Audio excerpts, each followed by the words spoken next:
ঝটপট একটু কুচো চিংড়ি ভেজে নেব। নদীর টাটকা চিংড়ি আসলো।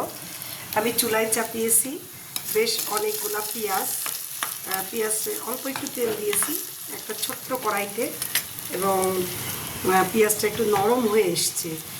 এবার আমি এর মধ্যে এই কুচো চিংড়িগুলো দিয়ে দেব। একটু হলুদ, একটু লবণ, সাথে কুচো চিংড়ি, এটার মধ্যে অল্প একটু হলুদ দিয়ে দেবো, একটু লবণ, আর গোটা কয়েক কাঁচামরিচ। এবার এটাকে সুন্দর করে ভাজতে থাকবো। এটা প্রায় 10 মিনিট আমি করলাম।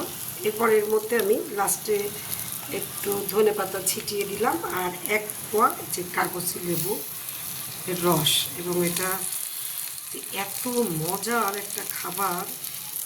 এখন এটা 1-2 মিনিট আমি একটু নাড়াচাড়া করে, একদম খুব ছোট্ট একটা কড়াই তো, এটা কিন্তু হয়ে গেছে। কী যে মজা লাগে! বিশেষ করে বরিশাল এলাকায় বিভিন্ন নদীর মাছ যেখানে বিক্রি হয় হোটেলগুলোতে, তারা এই ছোটো চিংড়ি ভাজা এবং গরম ভাত খুব মজা করে অনেক মানুষ খায়। এটা আমি রেডি করলাম। পাশাপাশি আমি করলা দিয়ে চিংড়ি মাছ ভাজি রেডি করেছি। অনেক মজা, অনেক স্বাদের একটা খাবার। Thank you.